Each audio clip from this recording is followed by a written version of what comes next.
Rest Friends, it's Iridian Fierro, and welcome to our interview series on Rest Friends, where each episode we will feature an amazing wrestler who we think that you need to know. Both video and audio versions will be available, so make sure you go to the Rest Friends podcast on Apple and Spotify, and that you subscribe to Rest Friends on YouTube. Okay, Rest Friends, please help me in welcoming a woman who has traveled the world, who has been a Heart of Shimmer champion, a Sabotage champion, as well as a champion in so many other promotions. A woman who has my favorite wrestling gear in the indies, and we will talk about that. She is the Renaissance woman, HYAN. How are you? I'm really good. I'm excited. I'm excited to have you on. The first time that I saw you, it was at Black Label Pro for Tyler's Day Off. And you had I think I actually remember seeing you. Oh my God. So You were like taking a picture with Chris Bay. Yes. Oh my goodness. Yeah. So I'm very observant. Oh my goodness. Yes, girl. I'm here for that. You were 10 out of 10 on observations. So you hadn't even gotten into the ring yet. And I was with my friend Lo that day, and you just walked by and you had the most beautiful gear. It was like a pink, purple, and I was like, oh, this is it. Oh my goodness. This is the best gear I've ever seen in the indies. I want to talk to you about your gear. How do you get into choosing like what you want? How do you pick out like, oh, I want to come out in a jacket or maybe no jacket? Like, what is your influence on the design for that? Okay. So, I like different fabrics. So like, I like using different kinds of fabrics in my gear. So I like doing like the sequin, the velvet, the spandex. If I can do leather, I'll use whenever I try to get like my gear design going, I always say like, I want different kinds of fabric. Okay. Like that's always like a must have. And I don't know, like when I get bored, I literally just scroll, like I'll look at like Spandex World on like the internet and I just scroll and I just see what they have. Yeah. And then I'll just save the ones that I like. And I just kind of draw inspiration I just like looking at them. Or sometimes I'll just go on Etsy and just like scroll and look. But I do have someone that does design it for me because I'm not that creative and I give them full creative control. I just go, hey, these are the colors that I want. And I really like these kinds of fabric, and everything else like is all you do it on your own. The guy that makes my gear, he's made every single one of my, like since my very first set, he's made every single one. Oh my God. And when I got my jacket made, I didn't know that he could make jackets. I was like it's like my first time like talking to like other gear makers. So I was emailing people being like, can you make this jacket? And some people are like, no, I can't make it, or the wait time's gonna be crazy long. So I was like, okay. So I hit up my gear guy and I was like, do you know anyone that can make jackets? And he's like, yeah, me. I was like, you can? And then he was like, yes. I said, I don't believe you. Send me proof. And so he literally sent me pictures of like jackets he's made. I was like, all right, cool. Like, yeah, you know what you're doing. And Oz is great. He makes all my gear and he's awesome. And like inspiration wise, especially for the jacket, when I was at Rev Pro, Will Ospreay is the champion there. Mm-hmm. And I don't know if you've seen his jackets. His jackets are like incredibly detailed. They're beautiful.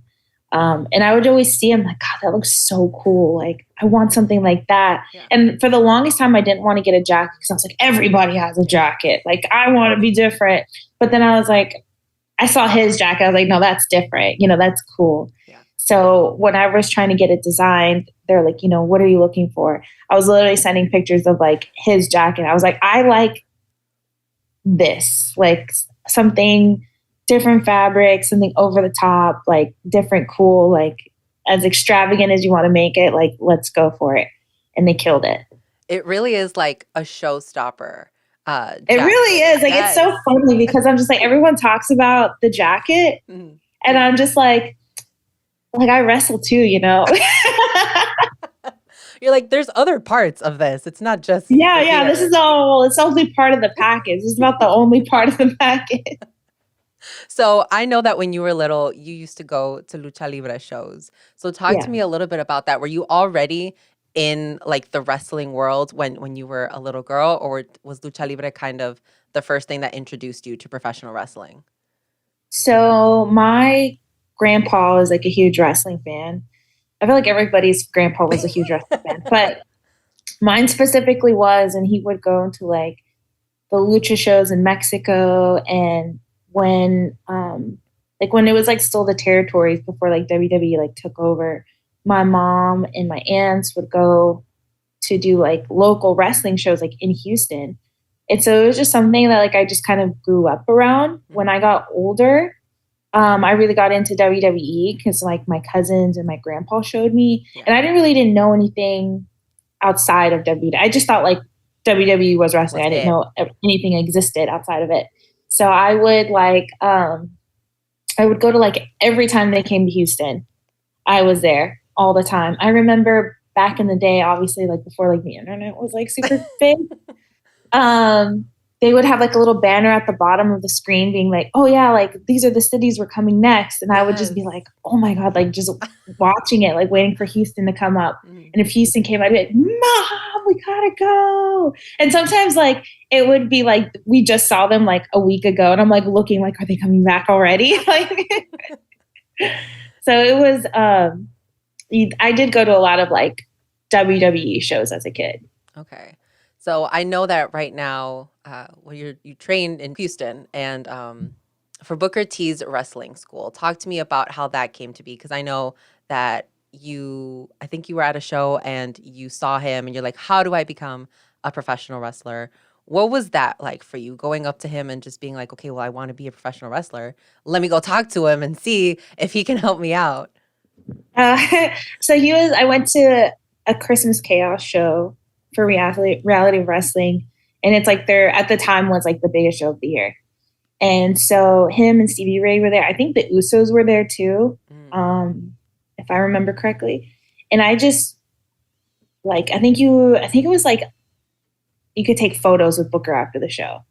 And so like, I just ran and I just was like, how do I do this? And then I didn't really think about it because I was just so excited. And then he started talking to me. And when I realized it in my head, I'm like, oh, I'm talking to Booker T. That's when all the nerves started hitting me. Yeah. So like, I remember I went and like, I asked him, he told me. I was there with my friend at the time. I took a picture with Book. Then my friend wanted to take a picture with Book. And I remember specifically my hand shaking. Oh no. Like holding the camera. And the picture came out blurry because I was just I was so nervous. I was like, oh my God, like this is what's happening right now. And at the time, they still do it, but this was like the very first fantasy camp that they did, where like if you wanted to be like, it was kind of like be a wrestler for a day, like you kind of like try it out. And so I went to that, and I remember Shelton Benjamin helped run the first fantasy camp. And Ninja Mac was at the fantasy camp too. We were both like in that same camp. And I think like whoever did the best, like got, I think like 3 months worth of free training or something like that. And Ninja Mac obviously won because he could do all the school stuff. But I kept in contact with them, and I was like, I really want to do it. And so like I saved up some money. I was like scraping by. I was like a college kid, and I signed up and I did it. And it's been that way ever since. I know Booker T was doing an interview on ESPN, and he said that you were a diamond. How do you feel like to have Booker T hold you up to that regards, and like to talk, like who says that the person that they have in their promotion is a diamond? Like what? That's insane. It's really cool for many reasons. One, because like I see like Booker as like a dad, you know what I mean? Like he looks out for us and he treats us all very well. And not only that, but he also teaches us a lot about like stuff outside of the ring, like things that happen outside of the business. Like even when all that like speaking out stuff happened in like 2020, before it even happened, he used to tell the girls like, never go to a show where the men don't treat you the way I treat you. He's like, if men treat you worse or any different than the way I treat, because he treats us very professionally, like ladies, like women, respectfully. And he's like, if men don't treat you that way at shows, doesn't matter where it's at, don't go. And That's so he's always amazing. looked out for us in that way, like in a very kind of like fatherly way. But if you also know Booker, you know that he doesn't give away compliments like easily. Mhm. And like anybody will tell you, like when I first started, I had like a really hard time. Oh. It was not easy.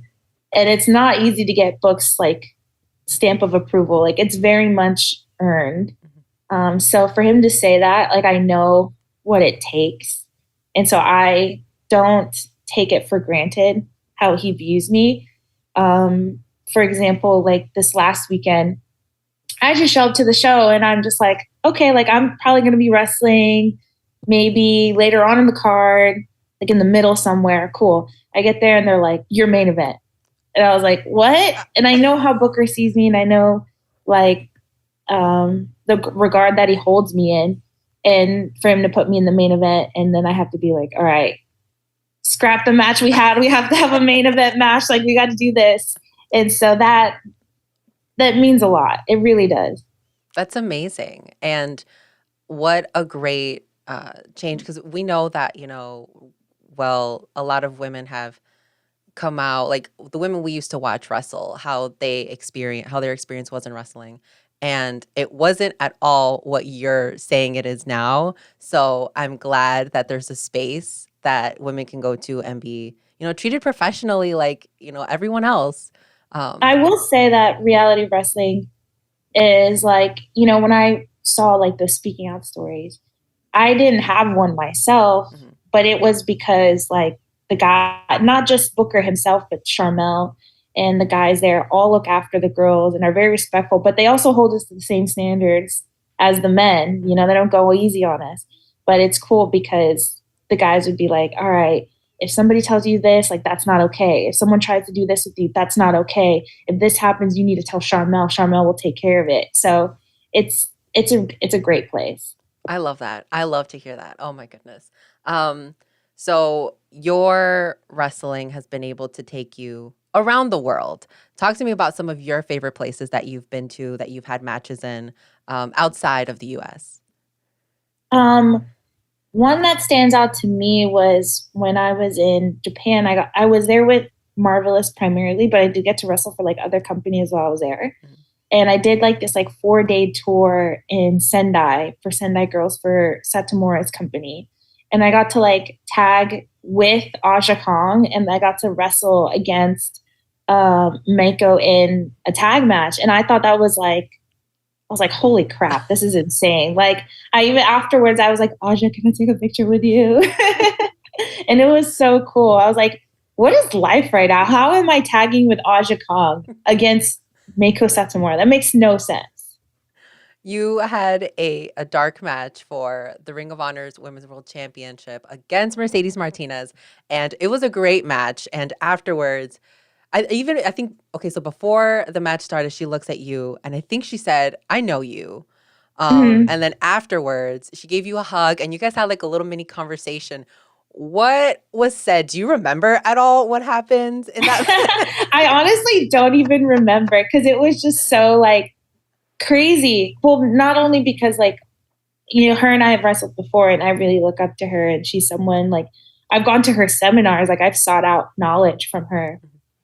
But like that building that we were wrestling in, that's was in the University of Houston. That's where I graduated university from. So to me, it was like super cool because I was like, oh, I get to wrestle like here. Like Yeah. this is the building where like Akeem Olajuwon won us the title, or like the basketball titles. I was like, this is so cool.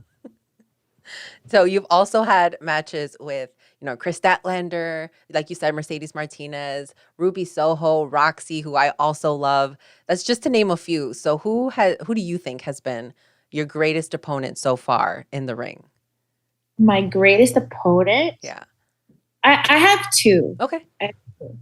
Probably Roxy would be one, just because like we are such good friends, and like when we have matches, it's like boom, boom, boom, boom, boom, boom, boom. Like we just get it. Like Yeah. we just have like this chemistry where like she can read my mind, I can read her mind, and we've always had like great matches. She's one of my favorites.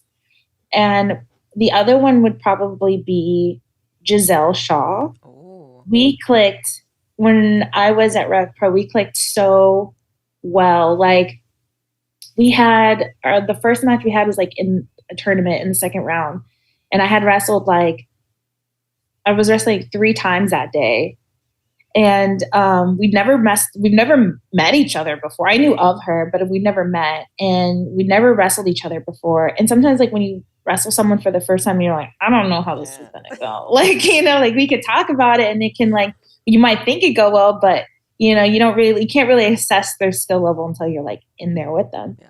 And I remember we started going at the beginning, and I was like, all right, this is gonna be good. This is gonna be good. Yeah. And I know Giselle, and I know she holds herself to a very high standard and like what she likes to do, and she likes to have good matches, and she is very much like me in that way. And when we wrestled the first time, it was awesome. We wrestled the second time, it was even better. The third time was even better than that. And it's just like we just kept building up on it. And she's honestly one of my favorite opponents. And she's like, when I saw that she got signed to Impact, I was like, seriously, nobody deserves it more. Nobody deserved it more. So I love that you mentioned that sometimes you get into the ring and there is that instant chemistry. Have you had those times where you get into the ring and you're like, okay, this is going to be good. I'm super excited. The match is going to be so kick-ass. And then you get in there and you're just like, oh man, this is not going well. Yes. I feel like it happens more than you would like think it does. Mm-hmm. It happens. I wouldn't say it happens a whole lot, but it happens more than people think, where you're just like, oh, okay, well, I'm going to have to think for myself, and now I have to think for the other person. And now how do I, and then you start thinking like you're in the match and you're like starting to think of like the complicated stuff that's coming up. Mm-hmm. And you go, okay, what's going to be plan B for that if that goes wrong? What's going to be plan C or D or E? Like, where are we going? But I honestly think that like one of my best qualities as a wrestler is that like I'm very good at keeping things on the rails when things go crazy. Mm-hmm.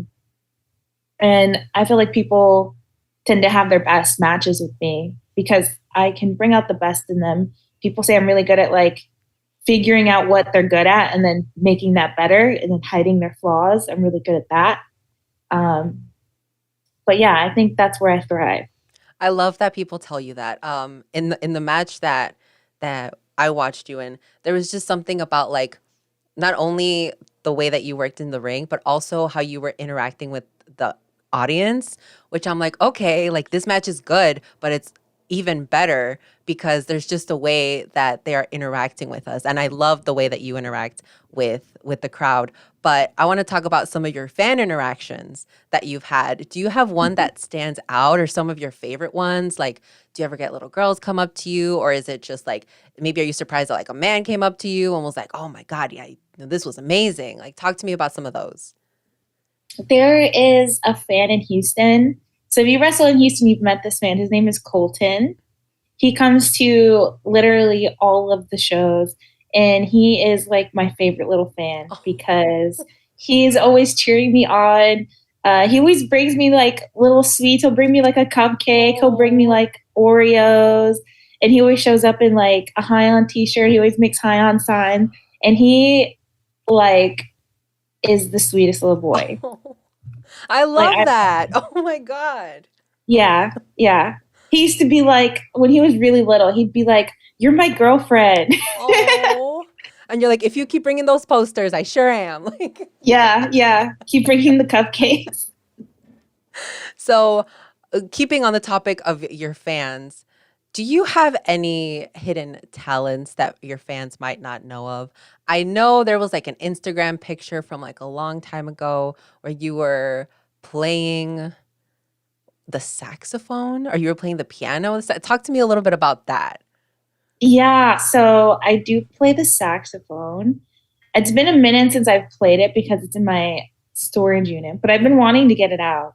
I've been playing saxophone since I was probably like 11. Okay. Yeah, so I've been playing it for like a really long time. I played it all through middle school, all through high school. I didn't play it like in college band or anything like that, but I always like kept practicing it because I was like, I always enjoyed playing it. Like when I was in school, it was like when I was in high school, it's either band or I think it was track because like the practices were at the same time. So I had to choose. And I was like, band. I love playing my instrument. And I still do. Like, it's really cool, like challenging to see like a piece of music and you're reading it and you're like, I wonder if I could play this. Yeah. And then you practice it and you practice it and you get it. That's amazing. I think the video that I watched of you was like, you're trying to play the piano and you're like, well, I think this kind of translates. And it sounded good. And I'm like, what? How could you just like be good musically at one thing and then still musically great at something else? Like, I was very impressed with this video. The skills transfer because you know how to like read music.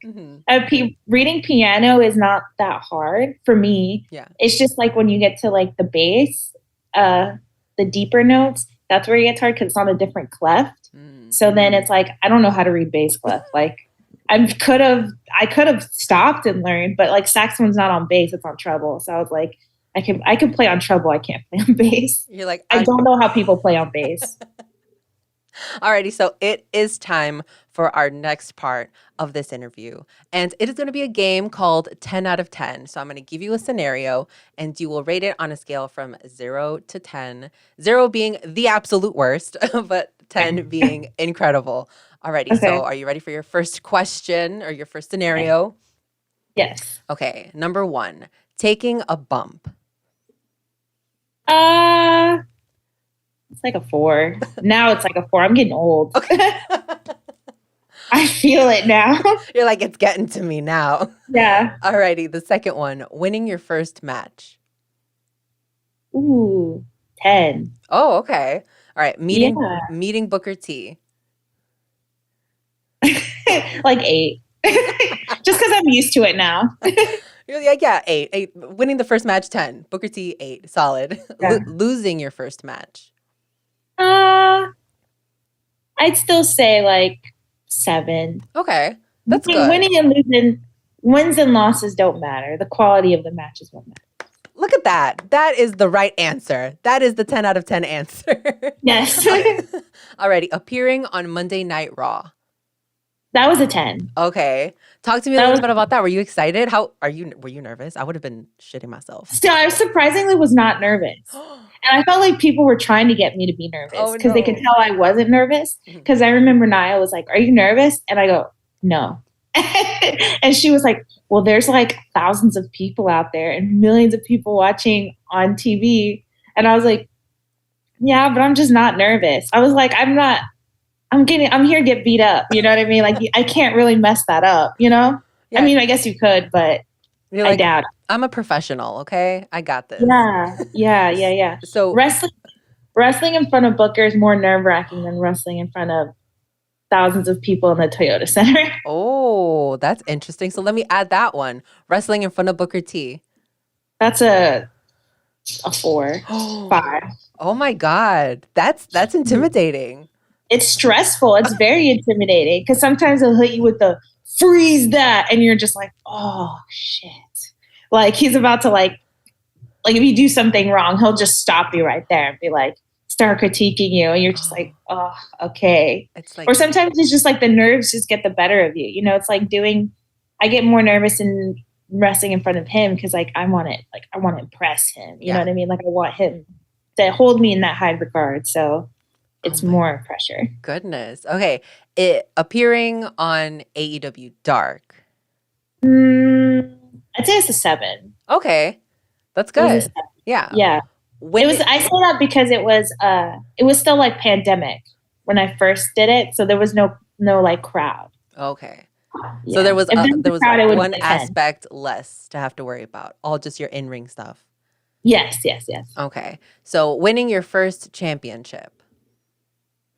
I would say 7. Okay. Yes. You're a tough scorer. I am. I'm very hard to please. I would have said winning a championship 10.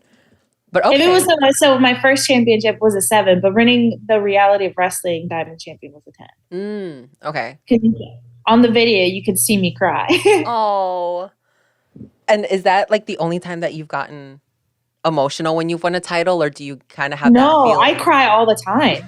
like in the ring. Sometimes I just be losing myself in the match and I'll just start crying in the match. Oh, Like no. mid-match because I'm like into it. Like I lose myself in the situation. Yeah. But like I've cried plenty of times. It's embarrassing, honestly. Okay, no, honestly, I think that is so beautiful. Like how into something you have to be like, oh my God, this is just so good. Like it's like a combination of the happiness, of the joy, of like in the moment. Like you're living your dream. Like, of Yeah. course there would be tears. I'm with you on the crying. If I was a wrestler, I would cry also.